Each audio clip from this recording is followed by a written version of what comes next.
एक काम करने के लिए मैं यहाँ फिर आया। जनाब कलीम जामई साहब आज के हमारे मेहमान खुसूसी हैं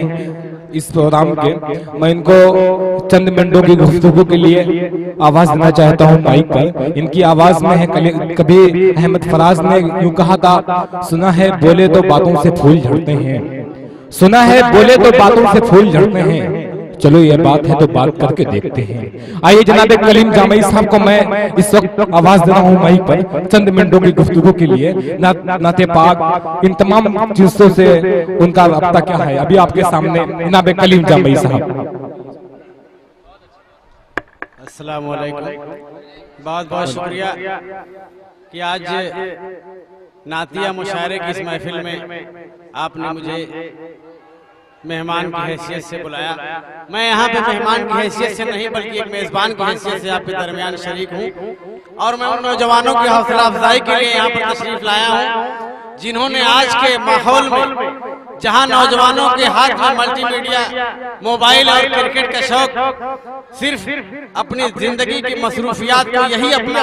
जरिया समझ रखा है, ऐसे हालात में आज उन नौजवानों के बीच चंद नौजवानों ने इस तरह का हौसला किया है कि वो आपके बीच में आकर के अल्लाह और रसूल, मदहे सहाबा और तारीख इस्लाम पर गुफ्तगू के लिए अपने नौजवान शोरा के साथ साथ अपने हमारे सरपरस्त बुजुर्ग शायर जनाब मास्टर आफ्ताब साहब को भी बुलाया है। मैं इनका भी शुक्रगुजार हूँ, आप तमाम शोराए कराम का शुक्रगुजार हूँ और आए हुए इस महफिल में तमाम लोगों का शुक्रगुजार हूँ और इन नौजवानों की हौसला अफजाई करता हूँ कि आपने जिस तरीके से इस महफिल को सजाया है और अहले शर्मा का भी शुक्रगुजार हूँ कि कभी इसी गांव का नाम आलमी इज्तिमा के बहाने पूरे जिले नहीं बल्कि पूरे प्रदेश और पूरे देश में मशहूर हुआ था।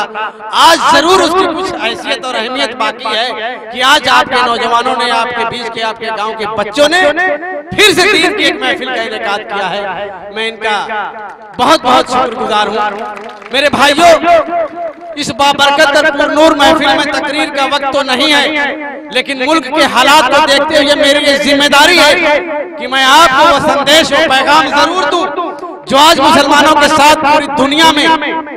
बल्कि आपके गांव से लेकर के, जिले से लेकर के प्रदेश और पूरे मुल्क में जो हालात पैदा हुए हैं उन हालात से भी मुकाबला आपको करना है और अपनी नौजवान नस्लों को उन खतरात से बचाना है और दुश्मनान इस्लाम को जवाब दे करके अपने मजहब और अपने दीन को बाकी रखने के लिए अपनी हर कुर्बानियों के लिए आगे बढ़ना है। इसलिए मैं आप तमाम लोगों से फिर से अपील करता हूं कि आज जो शाम में हो रहा है, सीरिया में हो रहा है, कल इराक में हुआ था, अफगानिस्तान में हुआ था, आज पूरे आलम इस्लाम में हो रहा है। इसके लिए हम तमाम लोग अल्लाह से दुआ करें और अपने अमाल को सुधारें, अपनी बदफेलियां और बदामालियों से तौबा करके अल्लाह और उसके रसूल को खुश करने के लिए, उसकी रजामंदी के लिए जो कुछ हो सकता है, तौबा का रास्ता खुला है, हम करके दीन की महफिलों का इनेकाद करें और अपने उलमाए किराम की आगोश में बैठ करके, दीन की महफिलों में बैठ करके अपने बच्चों को तक दीन को पहुंचाएं और उनको इस तरह की सरपरस्ती करें कि आने वाले दिनों में जब दीन पर कोई हमला हो उसी तरह बहादुरी और जवां मर्दी के साथ मैदान में उतर करके उसका मुकाबला करें। आज आपने देखा है कि आपके मुल्क में जिस तरह से इस्लाम पर हमले हो रहे हैं, तारीख बदली जा रही है, मस्जिदों को निशाना बनाया जा रहा है, कभी गौकशी के नाम पर मुसलमानों को निशाना बना करके उनको कत्ल किया जा रहा है। इसलिए नहीं किया जा रहा है कि वो किसी तरह का पाबंदी या कोई गैर कानूनी काम करते हैं, वो सिर्फ इस तरह इसलिए हो रहा है कि आपको दहशत में मुब्तला किया जाए, आपको डरा करके इस मुल्क में रखा जाए। इसलिए मैं आपको कहता हूं कि आपको अपने मुल्क में, अपने मुल्क की मोहब्बत के साथ अपने दीन पर मजबूती से चल करके इन दुश्मनान इस्लाम से मुकाबला करना है। और जब आपको कभी शाम और सीरिया पर एहतजाज करने के लिए और जब दीन पर हमले होते हैं और इन पर कोई एहतजाज करने के लिए, आवाज उठाने के लिए कोई अगर पुकारता है तो सड़क पर उतर करके उसी तरह मुकाबला करने के लिए तैयार हो जाइए। अपने घरों से निकल करके अपने खिदमत को दीजिए ताकि अल्लाह के सामने आपकी जो जिम्मेदारियां हैं उस जिम्मेदारियों को आप पूरी कर सकें। कि कल को जो रोज़े महशर में आपसे पूछा जाएगा कि जब मुसलमान बच्चों का शाम में और सीरिया में कत्लेआम हो रहा था, जब अफगानिस्तान में मासूम बेसहारा हमारी बहनों के साथ ज्यादतियां हो रही थी, तो ऐ मुसलमानों, तुमने हमारे बंदों के लिए क्या किया था? इसलिए आपको ये हौसला रखना है, आपको उसके लिए आवाज उठाने के लिए आगे आना पड़ेगा और अपने इन नौजवानों की हौसला अफजाई करने के लिए दिल खोल करके तन मन और धन से इनके हौसले को बढ़ाना होगा कि इस तरह की महफिलें, इस तरह के जलसे, इस तरह की नातिया नशिस्त का एहतमाम गली गलियारों और गांव गांव में इलाकों में होने चाहिए। मैं असद माहौली साहब हमारे छोटे भाई हैं, बहुत अच्छे शायर हैं, पूरे मुल्क में मुशायरे के लिए जाते हैं। अल्लाह का करम है कि नातिया मुशायरों में जो इनका जो शौक से वो तशरीफ ले आते हैं और जिस शौक से उसको सजाते हैं, अल्लाह ने उनको ये हौसला दे रखा है, ये फन दे रखा है, ये हुनर दे रखा है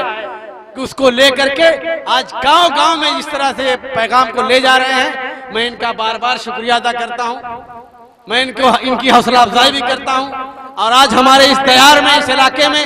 माहौल के चेयरमैन जनाब बद्र आलम साहब तशरीफ लाए हैं। मैं इनका भी शुक्रिया अदा करता हूं कि आप हमारे इलाके में आकर के हमारे नौजवानों की जिस तरह से हौसला अफजाई के लिए शिरकत की है, अपना मसरूफ तरीन वक्त निकाल करके यहाँ आए हैं। आपका मैं बार बार शुक्रिया अदा करता हूं और इन नौजवानों की हौसला अफजाई के साथ साथ उन तमाम लोगों से अपील करता हूं कि जिस तरह से आप आम मुशायरों में और जलसों में और क्रिकेट के मैच में शौक से जाते हैं, इसी तरह से जब अल्लाह और रसूल की महफिल का इनेकाद होता है, जब तारीख इस्लाम का जिक्र होता है, उसी शौक और ज़ौक़ के साथ अपने घरों से निकल करके ऐसी महफिलों में आप शरीक होइए। इसका जिक्र अहादीस में भी है,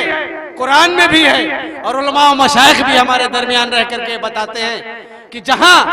अल्लाह और रसूल का जिक्र होता है वहां फरिश्ते आपका इस्तकबाल करते हैं। तो यकीनन इस महफिल में आज जो लोग आए हैं, इनका इस्तकबाल इंसान हम जैसे लोग तो नहीं बल्कि अल्लाह के भेजे हुए फरिश्ते कर रहे हैं। बहुत बहुत शुक्रिया। सुभान अल्लाह, सुभान अल्लाह। बहुत खूब जनाब कलीम जामई साहब को मुबारकबाद। हमारी एक आवाज पर लब्बैक उन्होंने कहा। मैं असाद माहौली साहब का शुक्रगुजार इसलिए हूँ कि इसलिए जो महफिल आज सजी है, इनका बहुत ही ताउन रहा आज की इस नातिया महफिल सजाने में। मैं अपने बड़े भाई का बहुत बहुत शुक्रिया अदा करना चाहता हूँ। सर मेरे शेरवा से की तरफ से भी शुक्रिया।